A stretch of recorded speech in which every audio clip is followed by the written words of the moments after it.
সকাল জানাই। আর এই জামা কাপড়গুলো কালকেরই মেলেছিলাম, তো সে তোলা হয়নি, একটু ভেজা ভেজা ছিল, তো সেই জন্য। তো সকালে ঘুম থেকে উঠেছি অনেকক্ষণ হয়ে গেছে, এখন প্রায় 7:30 পৌনে 8টা বাজে। উঠেছি অনেক আগে, সেই 6টা 6:30টার মধ্যে উঠেছি। কারণ সকাল সকাল তো সব কিছু না উঠলে না সব কাজ তাড়াতাড়ি করে সারা যায় না। তো যাই হোক, সেসব কাজকর্ম করব। আর ভাই তো এখন ও ছাদে যাবে বলছিল, তাহলে এত সকালে রোদ উঠবে না, আর একটু পরে উঠবে, একটু পরে যেতে। যাই হোক, রোদটা সকালবেলা ভালো লাগে না, সকালের রোদটা গায়ে লাগানোও ভালো, একদম সকালের রোদটা আর ঠান্ডা হালকা থাকে। ওই রোদটা গায়ে লাগালে ভিটামিন ডি এর কাজ হয়, সবাই আমরা জানি, কিন্তু প্রয়োগ করাটাই ব্যাপার। এই হচ্ছে ব্যাপার। ঠিক আছে, চলো ভাত ঠাত বসাবো, রান্না বান্না শুরু করবো। বিছানাগুলো এখনো তোলা হয়নি, ওগুলো তুলবো। আর এই জানলাটা দিয়ে বেশ ভালো রোদ আসে। ঠিক আছে, যাই কাজ করবে। দারুণ একটা রেমেডি, মানে একটা টোটকা আপনাদের জানাই। এই যে লবণ, এটা কিন্তু এমনি লবণ নয়, টাটা সল্ট বলুন বা যাই হোক, এমনি লবণ নয়, এটা সন্দক লবণ। তা এই লবণ যদি ঘর মোছার জলে 1 চিমটে একটুখানি ফেলে দেওয়া যায়, সেই জল দিয়ে যদি ঘর মোছা হয়, সেটা কিন্তু গৃহস্থের জন্য ভীষণ শুভ। যদি কোনো মানে অশুভ শক্তি বা অশুভ কোনো কিছু যদি আমাদের মনে হয় যে একটু অসুবিধা করছে, মানে ডিস্টার্ব হচ্ছে, তখন জলে একটু ওই সন্দক লবণ একটু ফেলে দেবেন। দিয়ে বৃহস্পতিবার, শনি, মঙ্গলবার এইসব দিনগুলো যদি একটু মোছা যায়, রোজ দিন হলে তো ভালোই, না হলে বেছে বেছে এইসব দিনগুলো যদি একটু মোছা যায়, সেইগুলো খুব ভালো, শুভ সংসারের জন্য।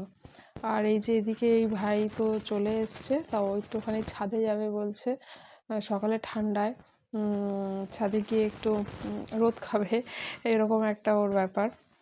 আর এদিকে তোজো তো লেখাপড়া করছে, কারণ ওর পরীক্ষা। তো ওই জন্য আর ওকে একটুখানি এই যে কাড়া দিয়েছি, কাড়া বলতে এটা পাচন বলি আমরা, অনেকে কাড়া বলে। তো এই বাসক পাতা, তুলসী পাতা, আদা আর ওদিকে গোলমরিচ গুঁড়ো, এই কটা মিশিয়ে এই পাচনটা তৈরি করেছি, না আমরা তো এটাকে পাচনই বলি। আর এদিকে ভাই যাচ্ছে ছাদে, তো ও তো একটু অসুস্থ, তাই ওর একটু অসুবিধা হয়। তো তার কিছুক্ষণ পরে আমিও ছাদে গেলাম, বললাম যাই দেখি ভাই কোথায় কী করছে। ও মা, ছাদে গিয়ে তো দেখতে পাচ্ছি না কোথায় কোথায়। তারপরে দেখি ও এই যে, তাই চেয়ারটা পেতে প্রথমে বসেছিল। ওটা কি বন তুলসী? বন তুলসী বলে এটাকে, নাকি কৃষ্ণ তুলসী? তো ওই জন্য বলছি। হ্যাঁ, কৃষ্ণ তুলসী মনে হয়। তারপরে তো আমি ছাদে মানে নিচে নেমে এসেছি, মানে তোকে ছাদে গিয়ে আমি ভাবলাম কোথায় গেছে। তো তারপরে দেখি ও ওইখানে দাঁড়িয়ে আছে, একবার এদিক দাঁড়ায় ওদিক দাঁড়ায়, চারিদিকে ঘুরে ঘুরে দেখছে নতুন জায়গা, কোথাও ঘুরতে গেলে যা হয়। তো আমি এদিকে নিচের কাজগুলো সারছিলাম। আর আমার এদিকে মানে মেঝেটা এত ঠান্ডা, শীতকালে তো খালি পায়ে হাঁটা যায় না, পা যেন শিরশির করে ওঠে, মোজা বা জুতো ছাড়া যেন হাঁটতেই পারা যায় না, এমন একটা অবস্থা। আর এই যে এই বাসনগুলো এদিকে যে কাজের মাসি আছে, উনি বাসনগুলো মেজে দিয়েছেন, তো এগুলো নিচ্ছে করে, এইগুলো তো এখন রান্না বান্না যাই হোক কিছু লাগবে, সব লাগবে না, কিছু তো লাগবে। ভাই তো অনেক দিন পরে এলো, অনেক দিন পরে, প্রায় 3-4 বছর তো হবেই, সেখানে মানে 4-5 বছর, মানে খুব হিসাব করে দেখলে। মা ছিল এতদিন, তো ও ঠিক আসতে পারতো না। এবারে মা যেহেতু গত হয়েছেন, সেহেতু এখন বাড়িতে একা একা ভালো লাগে না, কি করবে। আর ও যেহেতু একটু ডায়ালিসিস পেশেন্ট, হ্যাঁ, তো সেই জন্য একা ভালো লাগে না বাড়িতে। ও তো সপ্তাহে 3টে করে ডায়ালিসিস নিতে হয়।